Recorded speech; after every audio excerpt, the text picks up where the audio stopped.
10 हो गया, चालू हो गया, ये भी हो गया टेढ़ा हाँ ये माइक भी सही है,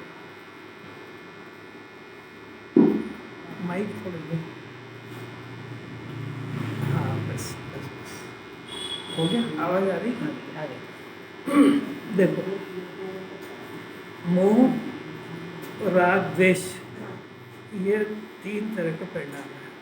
अपन ने ले ली मोह की परिभाषा, मेरा पना करता है ना जीव और राग द्वेष करता है, ये 3 परिणाम, ये विकारी अवस्था आत्मा की पर्याय में उत्पन्न है। एक बात तो ये है।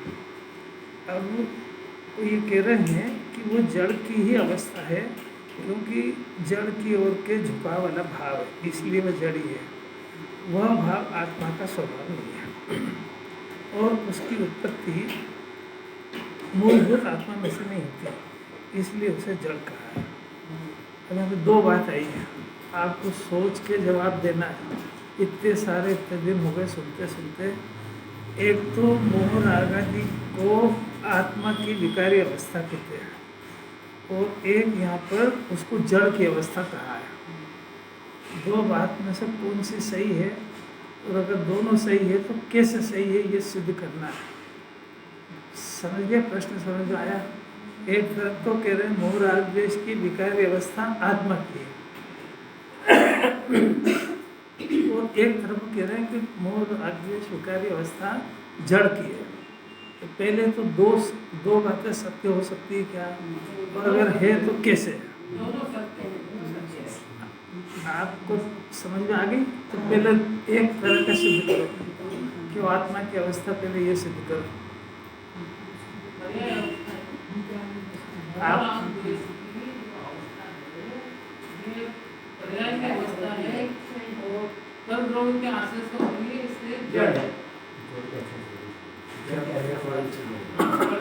आत्मा की क्यों है ये पूछ रहे पहले। हाँ बोलो बोलो, डरो मत। रोज सिद्ध कर चुके हैं। एक तरफ तो जिनवाणी ये कह रही है कि ये आत्मा की अवस्था है, और एक तरफ ये कह रहे हैं कि जड़ की अवस्था है। तो 2 है। हाँ बोलो, आपको जो समझ में आ रहा हो बोलो। आत्मा के क्षेत्र में आत्मा की है, बहुत बढ़िया। और इसलिए वाह क्या बढ़िया, ऐसा क्लियर होना चाहिए ना। अब देखो ये तो हुआ शास्त्र ज्ञान, अब इसको आप अपने ऊपर लगा के बताओ। पंकज जी बताइए। ये तो इतना ज्ञान तो हो गया, शास्त्र ज्ञान तो हो गया पक्का कि भाई आत्मा के अंदर हो रहा है इसलिए आत्मा की अवस्था है, और वो जड़ के कारण हो रहा है इसलिए वो जड़ की है। दोनों बात सत्य है। अब आपको अपने ऊपर खता के बताना है। रोज में तो ये प्रैक्टिकल कर रहा है। शास्त्र का ज्ञान तो सही हो गया, पर आपको पहले तो ये जो बात बोला है कि वो आत्मा की अवस्था, ये बात भी आपके ज्ञान से झूठ है, क्योंकि आपको द्रव्य पर्याय का ज्ञान प्रकट ही नहीं हुआ है। ये तो जिनवाणी का ज्ञान है, तो पीपा हुआ कि वो विकार आत्मा की अवस्था में है। आत्मा की अवस्था कहने का अधिकार जब आए जब आपको त्रिकाली आत्मा का पता हो, क्योंकि अवस्था मैंने पर्याय, तो पर्याय का ज्ञान जब होता है जब द्रव्य का होता है, तो भी मंजूर है, तो भी ना नहीं कर रहे, तो भी जिनवाणी के आधार से आपने जो कहा सत्य है। अब प्रश्न तो ये है कि इसको अपने ऊपर प्रैक्टिकल में कैसे खटाना है। शास्त्र ज्ञान में तो आप सब पास हो गए। हाँ बहुत बढ़िया, बहुत बढ़िया। हाँ आगे बढ़ो। के लक्ष्य से हो, इसलिए जो है नहीं, ये तो उसी बात को बदल के बोला। अपने ऊपर प्रैक्टिकल करने देखो। मैं रागद्वेष कर रहा हूँ, एक जन मैं रागद्वेष कर रहा हूँ, मैं किसी को देख के रागद्वेष कर रहा हूँ, तो वो पर के लक्ष्य से होगा, ये जड़ की क्रिया हुई। अगर जड़ की हुई तो इसका कर्म फल आपको नहीं भोगना बंद हो रहे हैं, वो मेरी आत्मा की। ये बात है, तो सोचा ना, थोड़ा सोचो तो सही। अब इसको देखो अपने ऊपर इसमें और भी ऐड कर सकते हैं ना, क्या? ये दुखरूप परिणति हो रही है ना राग में, इसलिए वो मेरी है ना, दुखरूप लग रहा है, बंधन हो रहा है, संसार हो रहा है, इसलिए मेरी परिणति हाँ, है। कहीं भी इसमें से कहीं भी स्वच्छंदता की गुंजाइश नहीं है। ये अगर गलत जरा भी गलत समझ गया, यानी उसको 100% जड़ की समझ गया तो भ्रष्ट हो जाएगा, और 100% अपनी समझ गया तो स्वभाव में प्रकट नहीं होगा। ये जरा पढ़ना क्या है, इसके मर्म निकालना सीखना चाहिए और अपने ऊपर खताना सीखना चाहिए। अब देखो सुनना जरा ध्यान से, जब अपनी परिणति में स्वच्छंदता का पोषण होने लगे, होते ही है, थोड़ा जिनवाणी पढ़ लेना तो उसको थोड़ा बहुत ज्ञान होने लगा, तो ये सब जल की अवस्था है। वो रोटी गुरुदेव में कहा ना, वो जो आचार्य कह रहे हैं कि वो वाणी भी जड़ की है और अपने जो ज्ञान हुआ वो भी जड़ का ही है। अब तो अब इससे थोड़े कोई अपना ज्ञान हुआ, ऐसा मोह में मत नाचो। मैंने ना तो उनके परिणाम से वो जिनवाणी लिखी गई और ना इस वाणी से अपने को ज्ञान हुआ, तुम ऐसे मोह में मत नाचो, क्योंकि पूरी जिनवाणी कह रही है कि कुंदाचार्य की वाणी है, अमृतचंद्राचार्य की वाणी, और वो खुद कह रहे हैं कि जड़ की है, मेरी नहीं है। कैसी अजब गजब की बात है। अब देखना सुनना जरा, जिनवाणी के स्वाध्याय से दोनों तरह की अपेक्षा का पहले क्लियर कट अपने अंदर ज्ञान के अंदर पूरा खाका खींचे जाना चाहिए कि जिनवाणी एक तरफ इसको मेरा परिणाम कह रही है और एक तरफ इसको जड़ का कह रही है। अब मेरा क्यों कह रही है, पहला प्रकरण मेरा इसलिए कह रही है कि परिणाम मेरे अंदर उत्पन्न हो रहा है, इस विश्व के अंदर इस परिणाम के लिए कोई भी जवाबदार नहीं है, क्योंकि अनादिकाल से मेरी आदत ये है कि मेरे परिणाम गंदे हो रहे हैं, क्रोध का, मान का, मायाचारी का जो, और इसका जवाबदार दूसरे को ठहराता हूँ। ये इनने करा दिया, मैं तो करता ही नहीं है, तो ये या फिर ऐसी परिस्थिति बनी, और या फिर घुमा फिरा के कर्म का उदय है। ये तीनों बातें झूठ है। अपने अंदर जो परिणाम हो रहा है, चाहे वो पाप का हो, पुण्य का हो, वितराग भाव का, वो सारी जवाबदारी मेरी है। पहली ये क्लास पास हो है, पहली ये क्लास पास हो कि मेरे परिणाम के लिए दूसरा जवाबदार नहीं है। मेरे को वितराग भाव मैं जब चाहूँगा करूँगा, भगवान नहीं कराएंगे। आपको समझ में आ रही क्या? पहले सारी परिस्थिति को अपने कब्जे में करे, क्योंकि अनादि से इसकी बहुत गंदी आदत है। गुस्सा क्यों आया? अरे घर का एक लोग नहीं सुनते, नहीं क्या करूँ तो क्या करूँ, दिन भर टेंशन में क्यों रहते हो, क्या करें, इतना असाता का उदय, शरीर में रोग, बाहर की परिस्थिति खराब, इतना असाता का उदय, परिणाम कैसे लगाए? तो किसको जवाबदार ठहराया? ये जिनवाणी बिल्कुल बर्दाश्त नहीं करेगी। अपने अंदर जो परिणाम उत्पन्न हो रहा है, चाहे पाप का हो, चाहे पुण्य का हो, चाहे 25 तरह कषाय का हो, और चाहे वितराग भाव करना हो, वो सब अपने हाथ से अपन स्वयं ही जब करेंगे तब होगा, नहीं करेंगे तो नहीं होगा।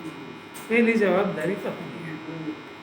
अब दूसरी बात कि पाप पुण्य को स्वीकार करा। अब थोड़ी सी गहरी बात है कि ये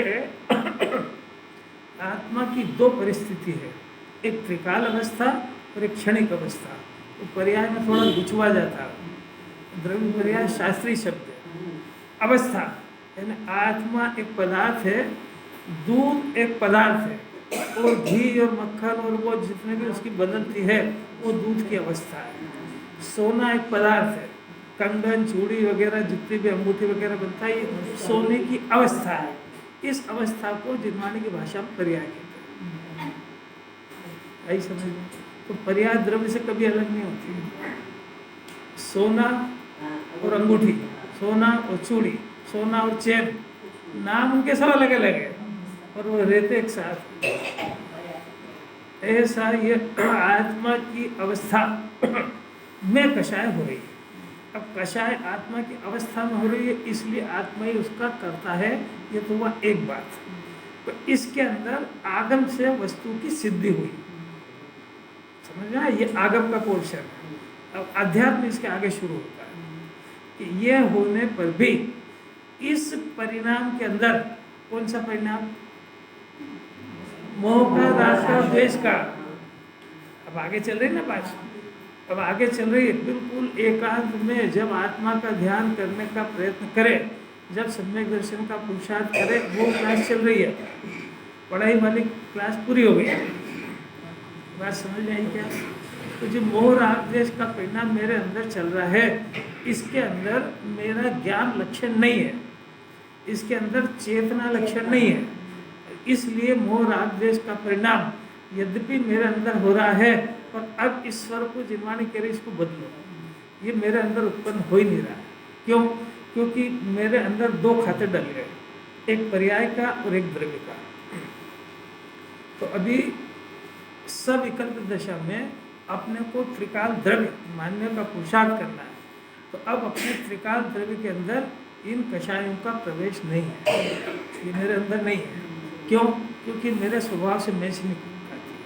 जो परिणाम मेरे स्वभाव से मैच करता हो वो परिणाम मेरा है। ये परिणाम मेरे स्वभाव से मैच नहीं करता है, इसलिए ये परिणाम मेरा नहीं है, ऐसा भेद ज्ञान करो। यदि उसी परिणाम को देखता रहेगा और उसी का कर्ता स्वामी बनता रहेगा तो कभी मोक्ष मार्ग प्रकट नहीं होगा। यहाँ से अध्यात्म शुरू हुआ, यहाँ से गुरुदेव की क्लास शुरू हुई। कुंकुंदाचार्य पढ़ा रहे, वो कह रहे हैं कि मैंने जिन्हें परमात्मा ने तीन लोक के सारे शुद्धात्मा को देखा है, उसके अंदर राग द्वेष मोह कषाय है ही नहीं। उसके अंदर ज्ञान दर्शन सुख वीर आनंद ऐसा भरा है, ऐसा जिन्हें परमात्मा ने प्रत्येक आत्मा का स्वरूप देखा है। अब कुंकुंदाचार्य कह रहे हैं जिन्हें भगवान ने देखा है, दिव्य ध्वनि में फरमाया है और हमने उसको प्रैक्टिकल कराया। तो हम आत्मा के अंदर जाकर के देख के आए, तो हमने आत्मा के अंदर गए तो वहाँ ना मोह मिला, ना राग मिला, ना द्वेष मिला। तो जब हमको वहाँ पे कुछ नहीं मिला तो अब हम तेरे को कहते हैं कि ये जो मोह राग द्वेष उत्पन्न हो रहा है ये तेरे अंदर भरा नहीं है, क्योंकि जो तेरे अंदर से तो ज्ञान भरा हुआ वो ज्ञान प्रकट हो रहा है और उस ज्ञान का लक्षण और इस मोह राग द्वेष का लक्षण मैच नहीं खाता है। ये न्यारा पदार्थ है, सब हो तो रहा है, ये प्रकृति का स्वभाव तेरा नहीं है। ये गाथा चल रही है। बात समझ में आ रही क्या? मोह राग द्वेष का परिणाम नहीं है ऐसा नहीं कह रहे हैं। मोह राग द्वेष का परिणाम है, वो पर्याय में है। और मेरी अज्ञानता कितनी कि मैं मेरे स्वभाव को नहीं जाना, मैंने मेरे द्रव्य स्वभाव को, वो प्रकृति के स्वभाव में जुड़ा, यानी कर्म के उदय में जुड़ा, तो ये तीनों परिणाम पैदा हुए मोह राग द्वेष। तो होने पर भी ये पर्याय में दोष उत्पन्न हुआ, मेरे अंदर नहीं हुआ। बात समझ में आ रही क्या? तो अब ये होने पर भी इसको जड़ का क्यों कहा? इसलिए कहा कि ये जड़ के लक्ष्य से पैदा होता है। बात समझ में आ रही? दो लॉजिक है उसके। एक तो ये परिणाम जड़ के लक्ष्य से पैदा होता है, चेतन के लक्ष्य से पैदा नहीं होता है। तो जिसके लक्ष्य से पैदा होता है उसका कहा जाता है। माँ के पेट में बालक है ना, तो जिसके लक्ष्य से हुआ उसका कहा जाता है। पिता कौन है इसका? वो जिसके लक्ष्य से हुआ। ऐसा ही मोह राग द्वेष का पिता कौन है? तो जिसके लक्ष्य से हुआ वो है, मेरा नहीं है। मेरे पेट में भले ही हुआ है। दूसरा लक्षण कि इसके अंदर मेरा चेतन लक्षण नहीं है, इसलिए मेरा नहीं है, इसलिए जड़ है। मोह राग द्वेष का परिणाम जैसे जड़ किसी अन्य को, अपने को भी नहीं जानता, अन्य को भी नहीं जानता है, ऐसा है मोह राग द्वेष का परिणाम जिसके पीछे हुआ उसको भी नहीं जानता है और खुद को भी नहीं जानता है, इसलिए ये जड़ है। मेरे अंदर हो रहा है बात भूल जाओ, क्योंकि मैं द्रव्य और मेरे अंदर है ही नहीं है। पर मेरी सत्ता में होने से एक जरा सा उसकी अवस्था कह दिया, अवस्था में होता है यानी पर्याय में होता है। तो छठी गाथा याद होना चाहिए, वहाँ पे कह दिया कि आत्मा शुद्ध अशुद्ध पर्याय से रहित को आत्मा कहते हैं। न प्रमत्त है न प्रमत्त में तो एक ज्ञायक हो। तो जब मेरे अंदर वो अशुद्ध और शुद्ध पर्याय नहीं है तो पर्याय का विकार का स्वामी मैं कैसे बनूंगा?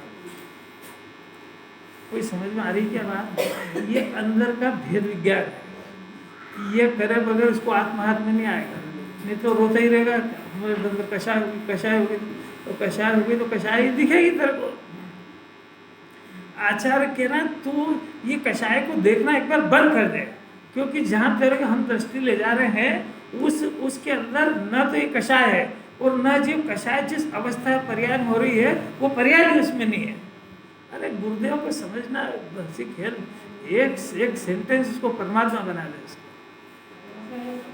चेतन को और लोग चेतन करें। यही तो कह रहे हैं, आपके अंदर सर्दी खांसी बुखार होता है कि नहीं होता है? तो शरीर में तो शरीर और वो खांसी सर्दी बुखार अलग है कि एक ही है? अब बोलो ना, है? तो हुआ कहाँ पे फिर? शरीर में हुआ, तो शरीर का है कि शरीर से न्यारा है? तो आपको कैसे पता लगा? है? चला जाता है, ये बात की बात है। लक्षण उसका वो नहीं है। शरीर का लक्षण स्वस्थता है, शरीर का लक्षण सर्दी खांसी बुखार नहीं है। ये लक्षण पता लगेगा तब दवा लेने जाएगा। चला जाता है ये तो डॉक्टर कहेगा, मरीज थोड़ी जानता है इस बात को। मेरी जाति का नहीं है, है? मेरी जाति का नहीं है। हाँ, पहले ये जानेगा। पहले देखो, डॉक्टर के यहाँ गए तो साहब मेरे को बुखार है, तो पहले तो मैं अलग हूँ और बुखार अलग है ऐसा जाना ना, तभी तो डॉक्टर के यहाँ गया, नहीं तो जाता कैसे? अब कह रहा साहब मेरी तो बहुत तबीयत खराब है, तब डॉक्टर कहता है देख भाई ये बुखार आना और जाना, इसके पहले भी तू था और तू स्वस्थ था, और ये थोड़ी सी कोई लापरवाही से आ गया है, पर ये ऐसे कई लोग आते हैं और उनका बुखार चला जाता है, तो तू चिंता मत कर, 3 दिन की दवा ठीक हो जाएगा। तो देखो, डॉक्टर भी जानता है कि बुखार और शरीर अलग है, पेशेंट भी जानता है बुखार शरीर अलग है। अगर पेशेंट नहीं जानेगा तो डॉक्टर के पास नहीं जाएगा, और डॉक्टर नहीं जानेगा तो इलाज ही नहीं करेगा, और दोनों है एक ही जगह पे। बीपी और ब्लड कितने कितने दूर है, फिर भी एक रोग है और एक स्वस्थता है। अभी कौन जानता है? कि उसका विशेषज्ञ जानता है। किसी अलौकिक बात, अरे जो दृष्टांत में इतना हो रहा है अलग अलग, और ये कह रहे हैं कि आत्मा का अनुभव हो सकता है। जब है ना 12वीं गाथा के अंदर 13वीं गाथा के अंदर ये प्रश्न उठाया आचार्य ने कि इतनी मलिनता के कारण में निर्मल आत्मा ज्ञान कैसे हो जाएगा? कि भाई उसका डिपार्टमेंट ही अलग है, उसको हम अवस्था कह रहे हैं, अवस्था में ये है, द्रव्य में कुछ नहीं है, और तू अवस्था को गोल करके उसमें हो सकता है। काई कहाँ पाई जाती है? पानी के बिना काई नहीं मिलेगी, और काई और पानी में कोई संबंध नहीं है। काई मलिन है और पानी निर्मल है, और जिसको प्यास लगी है वो काई को हटा के पानी पी सकता है, और जो खाली काई देखेगा उसको पानी नहीं दिखेगा, और जो पानी दिखेगा उसको काई दिखी तो है पर वो जानता है कि ये ऊपर ही ऊपर है। कोई समझ में आ रही क्या? इस एंगल से इसको आत्मा का दर्शन हो सकता है। मेरा है ये भी सर्वथा नहीं है, और मेरा नहीं है ये भी सर्वथा नहीं है। कथनचित वो मेरा है और कथनचित वो न्यारा है। कितना मर्म भरा उसमें।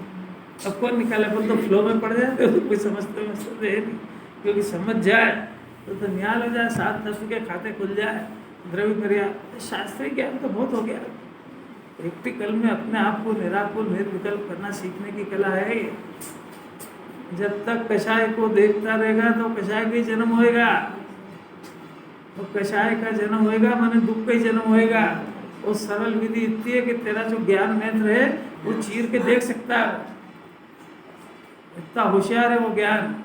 वो सबके अंतरंग को ही देखता है। वो बच्चा रो रहा है तो वो माँ भी अंतरंग को देखती है कि बच्चा स्वस्थ है कि नहीं, और वो छोटा सा बालक अबोध वो माँ को देख लेता है इसका मूड है भी कि नहीं दूध पिलाने का। वो चिड़चिड़ करे तो नहीं पीता, वो कैसे देख लेता? जरा सा बालक। और ये घरवाली के गुस्से को देख लेता है कि नहीं? भूपेंद्र जी वो नाराज भी होती है कि नहीं? कभी होते ही नहीं है। हाँ यार, बड़ा भाग्य लिखा गया। देखो बाबा तो देखो नियम बता रहे, नियम। अज्ञानी की गाथा में कितना मर्म भरा भी, ज्ञानी की गाथा तो अगली गाथा है कि यह नियम बताया है कि अज्ञानी कर्म फल का भुगता ही है। क्यों है? इसको लॉजिक दिया था कि वो ज्ञान चाहे ज्ञान दशा हो चाहे अज्ञान दशा, वो जिसके साथ एकत्व करता है उसका फल को भोगता है। समझ में आया क्या? फिर से ये ज्ञान किसी भी गेय के साथ एकत्र करे ऐसा इसका स्वभाव नहीं है। इसके सब आप बार बार तो बात पलटते जाते हो, एक को समझने का प्रयत्न करें, विषय बदल देते हो। कि ज्ञान तो सिर्फ विषय बदलता है बस। ये अगर ये ज्ञान अपने त्रिकाली आत्मा को विषय बनाए तो वो आत्मा के साथ एकत्र नहीं होता है, वो आत्मा को विषय बनाते से यहाँ पे अतीन्द्रिय आनंद का जन्म होता है। तो आत्मा अलग पड़ा रहता है, इसका ज्ञान अलग रहता है, और एक अतीन्द्रिय आनंद की धारा रहती है। बात समझ आई क्या? फिर से देखना, अज्ञान कि अज्ञान किसी गेय में घुसता नहीं है, बस वो किसी गेय को देखता है, बस खाली विषय बनाया उसने, तो उस विषय बनाते से ही यहाँ एक तो एक मिथ्या दर्शन का परिणाम होगा, या फिर राग का होगा, और या फिर द्वेष का होगा। तो वो ज्ञान उसके पास गए ही नहीं, उसको अंदर बुलाया ही नहीं, खाली इसने विषय बनाया और ये तूफान हो गया। बात समझ में आई क्या? तो अभी किसको भोगता है? कि जो यहाँ हुआ उसको भोगता है। यहाँ अगर अतीन्द्रिय आनंद आया तो अतीन्द्रिय आनंद को भोगता है, और यहाँ अगर कषाय हुई तो कषाय का भोगता है। कौन? क्या हम नहीं जानते कौन? जो आनंद का भोगता वो ज्ञानी है, जो कषाय का भोगता वो ज्ञानी है। हमारे पास ज्ञानी अज्ञानी फुर्सत नहीं है निर्णय करने की। क्या करे भाई? अरे इसके टीके हुए ज्ञान से क्या से मुक्ति होगी? इसको जो अंदर ही अंदर दोनों ही परिस्थिति है। शरीर पूरा स्वस्थ कभी नहीं रहता है, इसमें किसी न किसी अंग में कुछ गड़बड़ी रहती है, और पूरा स्वस्थ भी रहता है और कुछ गड़बड़ी भी रहती है। अब जो जीव, मैंने आदत होती किसी की, वो जरा सा दुख हो तो आकर घर माथे ले लेता है, और वो कोई ऐसा होता है कि वो जरा सा दुख हो उसकी परवाह नहीं करता, वो पूरी शरीर की स्वस्थता का लाभ लुटा करता है। दो ही चीज। इसके पास कला है, जो थोड़ा सहनशील होता है, थोड़ा समझदार होता है। अब क्या डॉक्टर भी कहता है भैया अभी इसको जरा एक बार बोन कर दे, वो जो पूरा अच्छा इसका भोग भी तो कर दे रहा है, इसी का क्या रोना दे रहा है? ये नहीं है ऐसा कहीं कार्य है भाई, ये है, पर कुछ दूसरा भी तो है, उसकी भी तो बात कर ले। कैसा कैसे ऐसा आत्मा के अंदर दोनों चीज है, मोहराग्रज का परिणाम भी है, ज्ञान आनंद स्वभाव आत्मा भी है। अब तेरे पास ज्ञान है तब इसी को क्यों देखा करता है? अब तो जिनवाणी के पास आएगा सर मैं क्या करूं, आप तो मेरे को बताओ रागद्वेष पैदा क्यों होता है, पर हम पूछते कि तू उसको देखता क्यों है? तो उसको देखता है इसलिए पैदा होता है, नहीं कैसे भाई? तो एक बार देखना तो बंद कर उसको। साहब देखना कैसे बंद करो जब मेरे को दिख ही रहा है वो? अरे भाई वो दिख नहीं रहा तो उसको देख रहा है, देखने की कला तेरे पास है, तेरे को ज्ञान होता हुआ नहीं दिख रहा। अरे दिख रहा है कि नहीं? किसी को ज्ञान होता हुआ दिख रहा है कि नहीं? तो ज्ञान होता हुआ दिख रहा है तो ज्ञान आत्मा के साथ तादात्म्य है। अब वो बोले आँख का विषय तो है नहीं, तो वो आत्मा के साथ तादात्म्य, तो तेरे को आत्मा नहीं दिख रहा तो भी कोई बात नहीं। पहली बात तो तू आँख से देखना चाहता और आँख का विषय है नहीं, वो अनुभूति का विषय, अनुभव का विषय। जिस तरीके से कषाय का जो तेरे को वेदन होता है उसी तरीके से ज्ञान का भी वेदन होता है, तो वो आँखों का तो विषय है नहीं, इसलिए तेरे को ज्ञान दिख रहा है और तू ज्ञान से जान रहा है। तो तू एक बार ये भी बोलना सीख जा कि मेरे अंदर ज्ञान हो रहा है, मैं ज्ञान से जान रहा हूँ। अब किसको जान रहा है तो कोई बात नहीं, कषाय तरफ चला गया तो कषाय को जान रहा है, तो कषाय को जान रहा है कोई बात नहीं। शरीर है, हाँ शरीर को जान रहा है कोई बात नहीं। लोकालोक की व्यवस्था है कि हाँ वो भी जानने में आ जाए कोई बात नहीं, इतना भी मंजूर है, पर तू उनमें छेड़ाछाड़ी करे ये मंजूर नहीं है। कुछ समझ में आ रही क्या? ज्ञान का यह स्वर कितना सत्य है कि मैं रागी हो गया, मैंने मेरे 25 तरह कैसा मेरा क्रोध हो रहा है, मेरे मान हो रहा है, मेरी तृष्णा हो रही, मेरे लाभ हो रहा, लोभ हो रहा, मेरे डर लग रहा है, मेरे भूख लग रही, ये बात सत्य है। पर ज्ञान का ये स्वर कितना सत्य है? किसी पैरी गर्दन हिल रही है, असर कुछ होता ही नहीं उसको। बनारसीदास जी ने ऐसा लिखा, गर्दन ऐसी हिलती है और जैसा वो शेर है ना, चद्दर पे शेर बना हो तो कोई से डरता भी नहीं, कूटते भी उसको। ऐसा ही इसके ये देखता है शेर वेर से ना डरता है, कुछ भी नहीं होता है इसको, असर कुछ होता ही नहीं। अगर इतनी समझ जाए तो ज्ञान की आवाज़ बदल जाएगी। ज्ञान कहेगा मेरे अंदर ये कुछ नहीं हो रहा है, मेरे अंदर सिर्फ ज्ञान ही ज्ञान हो रहा है बस। और जिस क्षण अगर इसको ज्ञान दिख जाए तो जिनवाणी कह रही कि ज्ञान दिखे मगर रह नहीं सकता है, क्योंकि ज्ञान की पर्याय ज्ञान के साथ तादात्म्य होती है। तो जो जीव ज्ञान को देखना सीख जाएगा उसको ज्ञान छिप नहीं सकता है उसके रात में कि दिन में। अब प्रश्न ये है कि जिस समय कषाय हो रही उस समय उसको कषाय ही दिख रही है, ज्ञान देखते ही नहीं। ज्ञान नहीं देखता दिखता है कि ज्ञान को देखता भी है। देखता है। कितना होशियार सर। भाषा में तो मुमुक्षु से कोई जीत नहीं सकता है। नहीं देखता है ना, अब पूछते हैं कि क्यों नहीं देखता है, कैसा हावी हो रही, ये कहाँ से लाए ये बात ये बोलो ना कि हमको कषाय में इंटरेस्ट आ रहा है, अपने ऊपर ले ना जरा बात को कि हमको कषाय देखने में मजा आ रहा है, मरो अब मजा आ रहा है। तो जिसको दुख में मजा आ रहा हो कब जिंदा होएगा। देखो कषाय हावी हो रही, मैंने कषाय के ऊपर जवाबदारी डाल दिया, अब क्या करेंगे, कषाय हावी हो रही है तो किसने कहा तेरे कोई बात काय को थकता है अपने आप। कषाय का रस तेरे को है, झूठ बोलने का रस तेरे को है, पड़ोसी की निंदा करने का रस तेरे को है, धन को इकट्ठा करने का लोभ तेरे को है, तृष्णा तेरे को सता रही है, और तू कहता क्या ये हावी हो रही मेरे ऊपर। अरे मजा तो ले रहा है उसमें।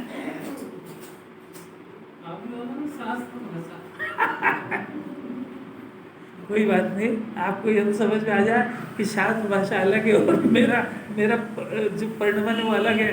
इसी को तो मायाचार्य कहते हैं कि अपना परिणमन तो यथावत रखता है, मैंने इसका सोचना तो सारा मिथ्या दर्शन कषाय के अनुसार है, और शास्त्रीय शब्द सीख गया तो ये पहली बात तो ज्ञान अपना है ही नहीं, ये ज्ञान तो कुंकुलाचार्य का है। वो कह रहे हैं तुम मेरे ज्ञान के भरोसे तेरे को मोक्ष मार्ग नहीं होगा। अरे क्लास के अंदर प्रोफेसर के ज्ञान से कौन पास होता है? प्रोफेसर का ज्ञान जो उसने पढ़ाया है वो ज्ञान उसका है और उसके पास है, और जो स्टूडेंट उस ज्ञान को अपना बना लेगा, जो अपना बनते से ही उसको प्रोफेसर की जरूरत नहीं है, परीक्षा आएगी और अपने अंदर से देख के लिख देगा। और जब लोक में भी ऐसा चलता है तो इस ज्ञान से क्या होगा? इसको आत्मा के अंदर जाना है तो फिर खोलो समय सार, क्या करूं? इस राग को खुदाए जानू कि अपना जानू, जरा ढूंढो तो समय सार, उसमें क्या देखेगा? कि चिन्वाणी क्या करा रही समझ में आ रहा है क्या? 25 तरह की कषाय प्रकृति का स्वभाव मेरा नहीं है, ये किसका ज्ञान, अपना कि शास्त्र का? तो तुमको क्या लाभ होगा इससे? कि तुमको तो अपने को तो जब लाभ होगा कि जब अपना स्वभाव अपने से जुड़ेगा, प्रकृति के स्वभाव से भेद ज्ञान करके अपने स्वभाव का लक्ष्य करेगा, तब इसको प्रकृति का स्वभाव कहने का भी अधिकार है। अब पहले तो ऐसे ही सिखाएंगे उसको कि प्रकृति का स्वभाव है, मानता थोड़ी है।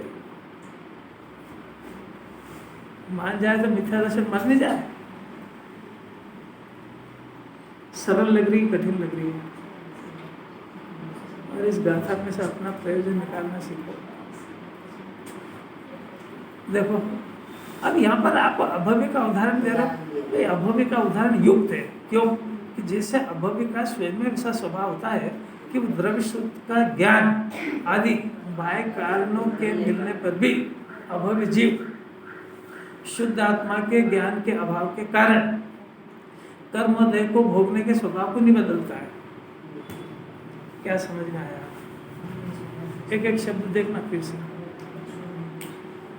अभव्य जीव का स्वयं में भी यह स्वभाव होता है। अभव्य शब्द हटा दो, क्योंकि जब तक ये काम नहीं कर लेता वो अभव्य के समान ही है। मिथ्या दृष्टि अज्ञानी को जो कषाय का दुख है, मिथ्या दर्शन को कषाय का, तो भव्य और अभव्य को कोई अलग अलग है क्या?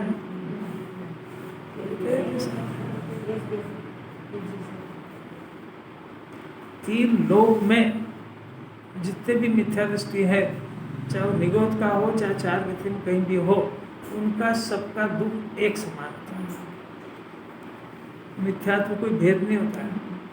वो सम्यक दर्शन होने पर चारों गति में कोई सा भी गति में हो, उसको एक कषाय के अभाव की शांति चारों गति के हर जीव को एक समान होती है, वितराग भाव के भेद नहीं पड़ता। पंचम गुण स्थान में 2 कषाय का अभाव हुआ तो 2 कषाय के अभाव की शांति वाला जो पोर्शन है उसमें वो जीव कहीं हो, नरक में तो होता नहीं, स्वर्ग में होता नहीं, 3 इंच में हो या मनुष्य में, तो पंचम गुण स्थान वाले की 2 कषाय के अभाव की शांति उसका कोई कंपैरिजन नहीं है, वो एक समान होता है। 3 लोक में जितने भी मुनिराज होते हैं तो एक समान होते हैं, 3 कषाय के अभाव वाले 28 मूल गुण वाले। 28 मूल गुण में कोई लग जाए दोष वोष तो कोई परवाह नहीं है, 3 कषाय के अभाव में नहीं लगती है उसकी। बात समझ में आ रही क्या अच्छा साहब वो 28 मूल गुण में लग जाए तो कोई दोष नहीं है। अरे वो 28 मूल गुण कहने के वो दोष ही है, वो दोष में दोष लग जाए तो क्या बिगड़ गया उसमें, नहीं समझ में अगर उसको दोष नहीं जानेंगे तो उस आत्मा में लीन होने का गुण काय को प्रकट करेंगे। आत्मा में लीन होना ये गुण है कि 28 मूल गुण को पालना ये गुण है।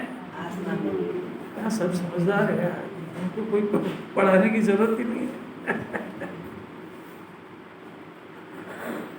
जिसको शुद्धोपयोग गुण लग जाए उसके शुद्धोपयोग प्रकट नहीं हो, ऐसा जिन्हें भगवान ने नहीं देखा। हमको नहीं लग रहा है ये बात, ये तो गुरुदेव की कृपा से हमारी जुबान पर हमारी वाणी में आ गई है, और उसकी कोई वैल्यू नहीं है क्योंकि ज्ञान अपना नहीं बन पा रहा है। तो सब टिपा टिपाए है, कर्म के उदय अनुसार बोलना सीख गया है।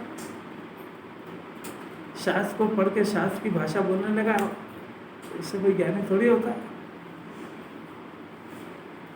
शास्त्र की भाषा से कर्म का बंधना बंद होता है कि इसके परिणाम रूप में से बंधन होता है। कठिन लग रही है। अब देखना इसमें एक शब्द देखना, द्रव्य श्रुत, यह है पुद्गल, और इसका ज्ञान साफ लिखा है। अभव्य जीव का स्वयं में स्वभाव होता है कि वो प्रकृति के स्वभाव को यानी मिथ्या दर्शन ज्ञान चारित्र के गंदे परिणाम को अपने आप तो नहीं छोड़ता है, पर वो सांप की तरह मीठा दूध पीने पर भी नहीं छोड़ता है। ऐसा अभव्य जीव, अज्ञानी जीव अपने आप तो इसको नहीं छोड़ पा रहा है। छोड़ देगा तो भव्यता प्रकट हो जाएगी, अपने आप तो नहीं छोड़ पा रहा है, परंतु द्रव्य शुद्ध, फिर उसका ज्ञान, पढ़ना जरा, पढ़ना क्या लिखा, 2 शब्द अलग अलग है। द्रव्य शुद्ध का ज्ञान, द्रव्य शुद्ध मने जिन्हें परमात्मा के द्वारा कही गए आत्मा के यशोगान गुणों का वर्णन 3 अनुयोग में सब व्यवहार से लिखा है, उसका यथावत निरूपण अपने ज्ञान में कि ये बात व्यवहार से लिखी है, निश्चय से वो जो विकार का परिणाम है वो पुद्गल का है, ये और वो परिणाम जीव का है, ये असल इसमें निश्चय व्यवहार छाटना में पारंगत हो गया हो। अभी दुनिया में सिर्फ ये बात का प्रश्न का उत्तर कोई भी देने में समर्थ नहीं जो यहाँ की सभा दे रही है। कौन सा कि रागानी परिणाम जीव का है कि कर्म का, पूछ के देख लेना, किसी पूरी दुनिया पड़ी है मुमुक्षु को छोड़कर। प्रश्न समझ में आया क्या? भेज देना एक आध बार शंका समाधान।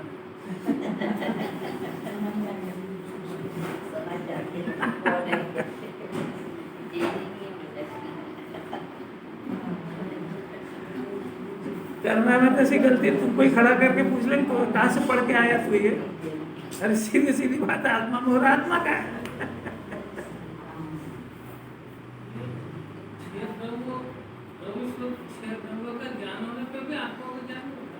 अभी और क्या कह रहे हैं आपको? जिनवाणी में लिखा है कि 8 कर्म भाव कर्म जीव कर रहा है, उससे 8 कर्म बन रहे, जीव 4 गति भटक रहा है। अभी कथन निश्चय क्या कि व्यवहार का, तो निश्चय बताओ क्या है? काय का जो उसमें जोड़ा है उसमें जोड़ के बता कि भाई ये जो भाव कर्म हो रहा है ये भी जीव में भी है। भाव कर्म मैंने ये रागादि का परिणाम, और इससे जो 8 कर्म बन रहे वो भी मेरे में नहीं, और 9 कर्म आ रहा है वो भी मेरे में नहीं। मेरा ज्ञान स्वभाव है, तो ज्ञान स्वभाव के अंदर में भाव कर्म घुस रहा है, ना द्रव्य कर्म, ये तो ऐसा मैं ज्ञान अलग का अलग हूँ, इसका नाम निश्चय है। तो निश्चय के ज्ञान के बिना आपने व्यवहार क्या कैसे दिया कि टीपा हुआ था इसलिए कह दिया। अभी कोई जाकर के कोई दूसरा पढ़ाएगा तो वैसा कह देंगे। ये बात को कोई गलत सिद्ध नहीं करे, धनी में सही ये बात, क्योंकि चार गति का कर्ता कोई भी नहीं है, अनुमति के देव इसके सृष्टि के कर्ता नहीं है। ये भाव कर्म कर रहा है, द्रव्य कर्म बन रहे हैं, नो कर्म का फल आ रहा है, ये बात परम सत्य है। पर ये इसमें संसार ही सिद्ध होगा, मोक्ष सिद्ध नहीं होएगा। कैसी अलग की बात है, इसमें इसकी सब पराधीनता तोड़ दी है इसमें कि भगवान की मर्जी होगी। भगवान क्या है कि मर्जी, कर्म सुने भगवान से पूछ के बात देते। अरे कर्म आगे बंध रहा है कि नहीं, तो किससे पूछ के बात रहो, तो पता ही नहीं है उसको, ये बेहोश है ना बिल्कुल। मेरे कौन से भाव से कौन से कर्म बंध रहे पता भी है किसी को? बहुत ज्ञान है ना शास्त्र का, कौन से भाव से कौन से खाली एक बात बता दो बस कि जीव चार गति कौन से भाव से घूम रहा है? क्या होता है ये टीपे हुआ तो क्या है? मेरे अंदर परद्रव्य की सुख बुद्धि, परद्रव्य की कर्ता बुद्धि, शरीर को अपना मानने की बुद्धि, जिस गति में गया उस संयोग को अपना मानने की बुद्धि, इसलिए घूम रहा हूँ। अगर जिसको पता लग जाए तो घूमना बंद करने का हैंडल हाथ में आ जाएगा, फिर वो आजाद होकर के ये कर्म नहीं करता रहेगा। आगे बोलने में उनको समझने में अंतर आया कि नहीं आया? पता लग गया, जिस व्यक्ति को अपनी मौत पता लग गई कि मेरे बीड़ी पीने से और सिगरेट पीने से मेरे 8 दिन के अंदर मर जाऊंगा, और वो बीड़ी सिगरेट पीता रहे, ऐसा कोई ढूंढ के बता देना जिसको अपनी जान प्यारी हो। हमें ना ऐसे शूरवीर कि जिन्हें परमात्मा ने दिव्य धर्म में एक ने नहीं अनंतों में घोषणा करी कि तू शरीर को अपना मानेगा, कर्ता बुद्धि रखेगा, निगो चला जाएगा। अरे किसने देखा? अभी मजा आ रहा है साक्षात। कोई समझ में आ रही क्या बात? एक बार तो होश में आ जाए। जिनवाणी के थर्मामीटर भी यही है कि जिनवाणी सुनने का प्रभाव देखना हो तो अपने कर्ता बुद्धि और परद्रव्य की एकत्र बुद्धि में कितनी ढिलास है ये देखना। ये कषाय की मंदता तीव्रता तो पुद्गल का परिणाम है। कर्म के उदय से कषाय कम ज्यादा होती है। वो अपना कोई स्वभाव नहीं। साहब पहले तो मेरे को ऐसा गुस्सा आता था, और अब जिनवाणी पढ़ने के बाद गुस्सा कंट्रोल हो गया। तेरे को नहीं पता किसकी जात अनंता ने बंदी की है। वो मेजरमेंट है ही नहीं। मेजरमेंट ये है कि तेरी कर्ता बुद्धि कितनी ढीली पड़ी, तेरे स्वभाव की पकड़ कितनी बड़ी, तेरे मिथ्या दर्शन में जो परद्रव्य की से एकत्र, जो परद्रव्य के पीछे जो क्लेश होता था वो कितना कम पड़ा, संयोगों की पकड़ कितनी कम पड़ी, स्वभाव की पकड़ कितनी आई, तेरे आत्मा की महिमा कितनी आती है। हर परिस्थिति के अंदर तेरे को आत्मा याद आता है, 5 इंद्रिय के विषय याद आते हैं। बीमार होता है तो कौन याद आता है? तो फिर क्या करा यहाँ पे समझदार पड़ते। बीमार होते तो ये याद आना चाहिए मैं निरोगी था, तुम रोग मेरे में होता ही नहीं है, तो तेरे को तो डॉक्टर ही याद आया। इसका अर्थ है कि तू अपने को शरीर समझता है, तो कुछ भी नहीं सीखा इतने दिन में।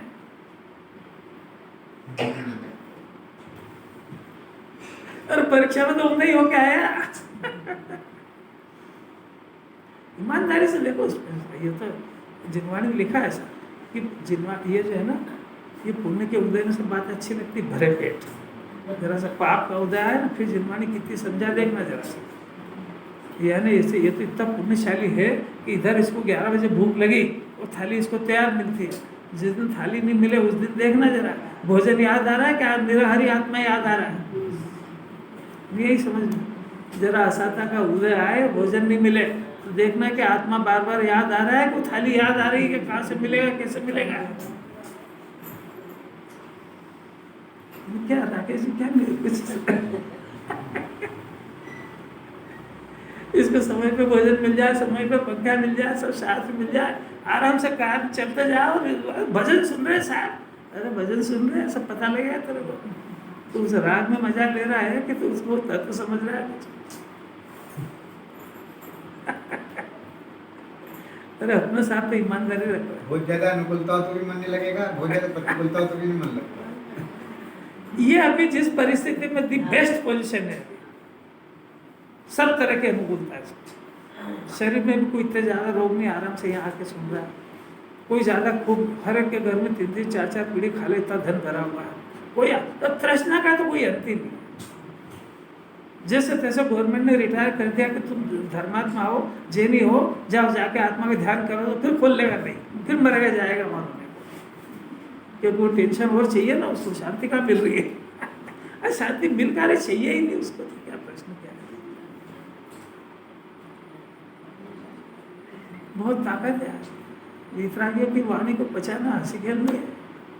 देखो, द्रव्य शुद्ध का ज्ञान माने जिस द्रव्य शुद्ध को सुन करके अनंत जीवों को भाव शुद्ध ज्ञान पैदा हो गया है।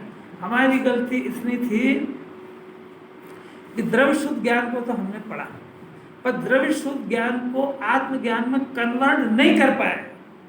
और जिनवाणी कह रही आत्म ज्ञान ये मोक्ष का कारण है, द्रव्य शुद्ध का ज्ञान मोक्ष का कारण नहीं है। तो ये अभव जो है वो अभव भी वही काम करता है, द्रव्य शुद्ध का तो ज्ञान करता है, पर द्रव्य शुद्ध के ज्ञान से आत्म ज्ञान नहीं करता है। फिर से देख लेना, अपन फिर वही गलती तो नहीं कर रहे हैं, नहीं तो ये फिर वो अभव के चाल पे चल रहा है, या फिर जो अनादि के जो गलती करती वही चल रहा है।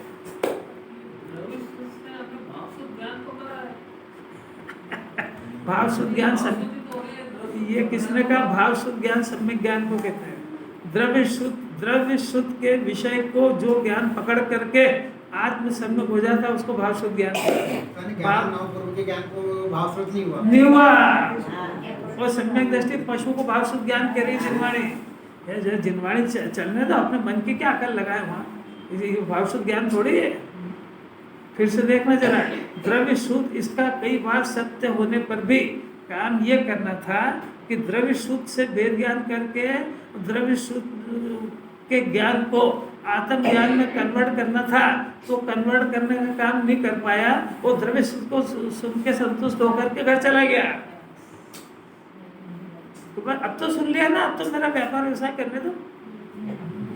अब तो मैं वो आपकी जो शर्त है ना कि जाओ मंदिर जाओ तो वो टीका लगा के आओ, जब खाना मिलेगा, तो मैं चला नहीं गया, लगा के रोटी रखो। ये तो मंदिर जाने को और ये जिनवाणी को सुनने को पाप करने का लाइसेंस चाहता है। समझ आ रही क्या कुछ? और मेरा कोटा होता गया पूरा।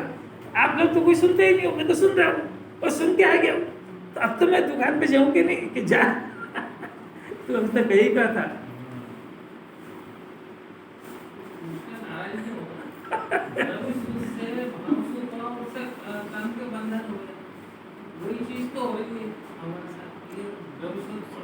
द्रव्य शुद्ध का अर्थ समझो कि द्रव्य शुद्ध में इस शुद्धात्मा का ज्ञान कराया जाता है।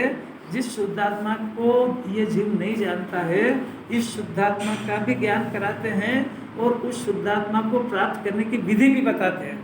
तो ये खाली विधियां पढ़ता है, पर उस विधि को एडॉप्ट करके द्रव्य शुद्ध का विषय उसको अपना विषय नहीं बनाता है। 3 तो उदाहरण दिए कि प्रोफेसर के ज्ञान को प्रोफेसर के ही छोड़ता है, उसको अपना ज्ञान बनाएगा जब परीक्षा में देगा और तब पास होएगा। जिनवाणी को इसको आत्म ध्यान कराना है तो उस समय सारा का सारा जिनवाणी सुनना देखना वेखना सब बंद करा रहे और ज्ञान को अंदर ले जा रहे हैं। तो वहाँ द्रव्य शुद्ध तो बाहर ही रह गया। अब वो अंदर जाएगा तो कुछ ज्ञान होएगा तो जाएगा, अंदर रास्ता मालूम होगा तो अंदर तो अंधेरा ही अंधेरा है। तो वहाँ कौन से ज्ञान से जाएगा? कर याद कुंकुंदाचार्य को कि यहाँ पे क्या करूँ, तो फिर आ गया बाहर। अरे अंतरात्मा होना है कि नहीं? तो अंतरात्मा अंदर जाके करेगा क्या? कुछ पता होगा जब कि जब पहले द्रव्य शुद्ध में अंदर होगा तो अंदर मार्ग ढूंढ लेगा। मार्ग अंदर के बाद अरे कुछ समझ भी आ रही है कि नहीं आ रही? क्या कर रहे राकेश जी? हटने का मन ही नहीं होता है, क्योंकि अनंत बार यही गलती कर चुके हैं। द्रव्य शुद्ध का ज्ञान आदि देखो लिखा उसमें, सब आ गया उसमें। आदि बाह्य कारणों के मिलने पर भी ये मिल तो गए सब कारण। जिसको ये गुरुदेव नहीं पसंद आए, जिसको कुंकुंदाचार्य नहीं पसंद आए, उसके तो दिल्ली बहुत दूर है, भी सपने पे भी नहीं मोक्ष मार्ग शुरू हो सकता है। पर जिसको ये सब मिल गया है उसकी बात चल रही है कि इतना सारा मिलने पर, इतना सुनने पर, अपने आप को कट्टर अनन्य भक्त कहने पर वो अपनी जिद नहीं छोड़ रहा है। ये अद्भुत बात है। देखो इसमें साफ लिखा है, सब कारण मिलने पर भी अभव्य जीव देखने जरा, शुद्ध आत्मा के ज्ञान के अभाव के कारण, ये बात ऊपर लिखी थी। इतना करने पर भी इसको मैं आत्मा हूं ऐसा निकलता ही नहीं है। आत्मा माने ज्ञान, तो अपने आप को मैं राग हूं, मैं शरीर हूं, ये निकलता है अजपा जाप की तरह। मैं शरीर हूं, इसको जपना नहीं पड़ता किसी। कैसी अद्भुत बात है। अब देखो, शुद्ध आत्मा के ज्ञान के अभाव के कारण, एक बात, कर्मोदय को भोगने के स्वभाव को नहीं बदलता है। कर्मोदय को क्या भोगता है, पर वो जो राग दिखा उसके साथ मेपना कर लेता है। ये शास्त्र ज्ञान हुआ, द्रव्य शुद्ध इस ज्ञान को अपना ज्ञान जान लेता है। अपना ज्ञान मतलब मैंने इतना पढ़ा, इससे मेरे को ज्ञान हो रहा है। जिस समय द्रव्य शुद्ध का ज्ञान कर रहा है, उस समय में उसके ज्ञान में ये बात 100% पड़ी हुई है, क्या कि द्रव्य शुद्ध से मेरे को ज्ञान हो रहा है। उसको उस समय बात समझ में नहीं आ रही है कि ये द्रव्य शुद्ध ये कह रहा है कि ज्ञान आत्मा का और आत्मा में से आ रहा है, द्रव्य शुद्ध से नहीं आ रहा है। ये बात वहां समझ जाए तो ज्ञान द्रव्य शुद्ध से मुक्त कर लेगा। आपको कोई समझ में आ रही है कि नहीं आ रही? इसने क्या क्या गलती करी कि इसको ये देखना जरा है। अभावी जीव शुद्धात्मा के ज्ञान के अभाव के कारण कर्मोदय के भोगने के स्वभाव को नहीं बदलता। यानी ये जो द्रव्य शुद्ध का मिलना, ये पुण्य का उदय है। ये जीव का पुरुषार्थ कुछ नहीं है इसमें। ये पुण्य के उदय से यहाँ तक आ गया है, कोई अपनी मर्जी से कुछ भी नहीं आया है कोई भी। एक बात, अब जो द्रव्य शुद्ध का जो ज्ञान हुआ वो भी इसको पुण्य के उदय से हुआ है, क्योंकि वो ज्ञानावरणी कर्म का क्षय और ज्ञानावरणी का औदिक परिणाम है, वो जीव का परिणाम नहीं है। तो मैंने वो द्रव्य शुद्ध, वो कर्म का उदय, द्रव्य शुद्ध से हुआ ज्ञान, वो भी सब कर्म का उदय। इसका तो कुछ पुरुषार्थ अभी तक आया ही नहीं। इसका पुरुषार्थ इसके आगे शुरू होता है कि जो द्रव्य शुद्ध में जो पढ़ा था वहां से अपने ज्ञान को विमुख करके द्रव्य शुद्ध के ज्ञान से भेद ज्ञान करके उस ज्ञान द्रव्य शुद्ध का जो विषय था उसको अपना विषय बना था। ये पुरुषार्थ था, ये पुरुषार्थ करा ही नहीं उसने नहीं करा कि अपन नहीं कर रहा। सुन लो, जिसके भाग, इससे ऊंचा कोई पुण्य का उदय होता ही नहीं। जिसको ये बात कान में पड़ गई ना, तो इससे ऊंचा कोई पुण्य का उदय नहीं होता। इसके बाद तो उसका पुरुषार्थ ही होता है। अब पाप का उदय तो बीच में आएगा ही सही, घड़ी भी दिखेगी, घर भी दिखेगा, बंद करो, ये भी सब अंदर चलेगा।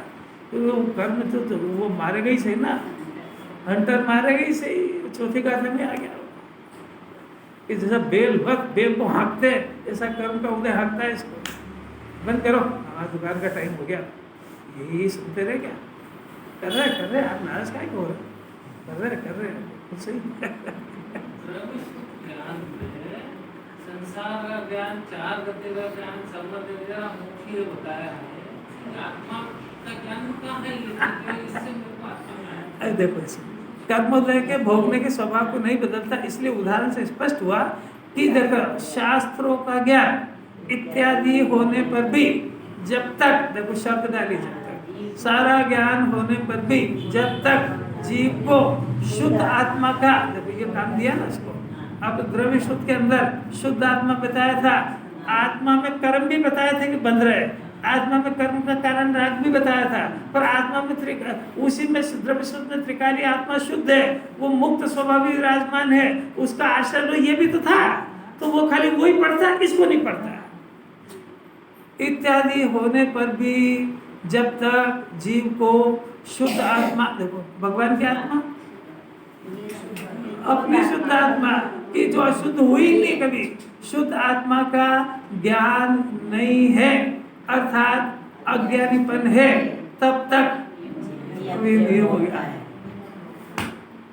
घबरा गए थे सुन के, पूरी हो गई। अब ऐसा नियम करते कि ज्ञानी तो कर्मफल का आवेदक ही है, उधर भी नियम था, इधर भी नियम। ज्ञानी के ये सब परिस्थिति होती है, पर वो कर्मफल का आवेदक है और ये कर्मफल का भोगता है। चलेगा नियम भोगता है, वो नियम कौन सा है? वो सब अभी पता है। ज्ञानी के ज्ञान से सूझे लोकानो भजो वाणी सकन